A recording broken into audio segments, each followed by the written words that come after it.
from personal experience, every one of you will have engaged in such a battle at some time. And you will know at that moment, when you actually have to fight, and when you can't rely upon the members of Parliament, then you require all your energy to challenge one bureaucrat, another bureaucrat, one boss, another boss's lackey, even the lethargy of your fellow workers. You must confront those processes in order to bring about change and to be an example of change yourself. So people look up to you and say, that is someone who fights for their rights. Maybe I don't have that in me now, but one day, the very principle, the very reason why people accept this representative democracy is because they imagine that if push came to shove, if push really came to shove, that they themselves would stand up and exercise the democratic rights they imagine they have. But I have been on enough demonstrations attacked by the police. I've been on demonstrations attacked by shooting soldiers. I've been on demonstrations attacked by tear gas and by bricks and stones from the police and authorities. And rubber bullets. Water cannons. I have. Any acid? Any acid? I've seen people run over by tanks in front of them, fighting civil disorder. So I believe, from my experience of how ordinary people, the normal people, yes you, react when you are really under attack from the establishment. My experience tells me, at that moment, I won't need to stand on a platform. Others will stand up and speak more eloquently, more timely, more powerfully than I do. Why? Because the awakening of consciousness is more beautiful than the experienced knowledge that perhaps someone like myself, speaker of 31 years in Hyde Park, can express. And I have that from experience. Now, what does that mean? A small case. I'm in a building in the middle of Soho. Yesterday night, there was a flood. Sewage pouring into the building. It's a tower block, just like Grenfell, a 20-storey tower block. And yet, because I'm in the offices and I can go down to the basement, it's flooding with sewage. It's flooding with sewage because a Tory donor by the name of Peter Brothick, you might have gone past Berwick Street. In Berwick Street there's a tower block standing on stilts, right? Around it, the people have lived for 2 years in those buildings, whilst noise, down, every day. Like the First World War it's been, right? And because of this building work, they have filled the drains with mud. And so the water is coming into the basement of the tower block.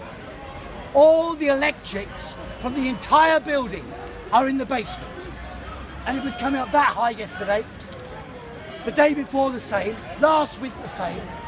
And of course, unless you campaign, unless you demand that the authorities take action, people can die as a consequence of that. I got them to clean it out today, but I am campaigning against the council because I told them 2 months ago that the mud from this building site was blocking up the drains. And yet now we've had 2 further sewage-related incidents which are life-threatening, not only to me but to the whole of the bloody building. And that, they think, is the way they can carry on administering. But of course, unless you campaign on the issues in front of your face, then of course you just leave it. Someone else will do it. Someone else will do it. But at a certain point, the word revolution signifies this. When the people who normally say someone else will do it, stand up and say, I must do it. That is when 30%, 20% of the people, starting with the youth, nearly always starts with the youth. Students. Starts. Why? Because they're free to take action. A worker can't just go on strike. They can lose their job, their livelihood. The student can demonstrate, the school student can demonstrate, and reflect, just like the tops of the trees in the wind blow first. So the students, the youth, can take to the streets, reflecting this sea change in opinion. And that, of course, is why, as you know, something like 70% of under 25-year-olds voted for Jeremy Corbyn and the Labour Party. That mood has not gone, and it must be galvanised, organised, focused, with the objective of bringing about fundamental change. And that fundamental change will be brought about by mass participation. That is what I mean by revolution. Leon Trotsky once said, I'll finish on 2 points related to this. People seem to imagine that these conflicts in society around the world, Donald Trump, the European conflict, the conflict in Ukraine, and the North Korean conflict, these are some distant subject matters. But ask yourself this. Here my friend is carrying my mobile phone, my son's actually, mobile phone. Every single aspect of the technology, the computer chip that governs the processing, the touch screen that we're used to using, makes it a smartphone. Taxpayers' money. The communication technology that allows it to transmit data. All these things that constitute the mobile phone were invented by the military.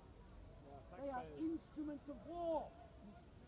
And so Leon Trotsky used to say, you may not be interested in war, but war is interested in you.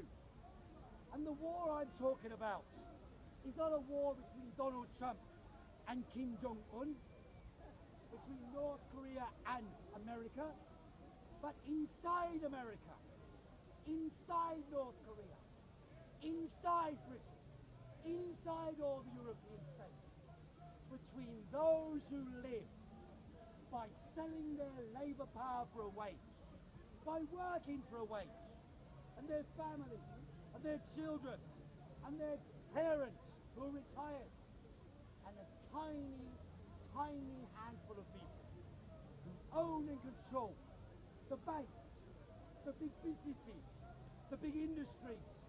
150 companies in this country control 70% of the wealth of the country. They must be subject to democratic control. They must be transformed from private mechanisms to exploit millions of people in Britain into democratic instruments of policy to make the economy serve the people. That is why I back Jeremy Corbyn. That's why I support the Labour Party. And that's why I argue for a mass awakening of the people to bring about fundamental, yes, revolutionary change in society. Thank you very much, ladies and gentlemen.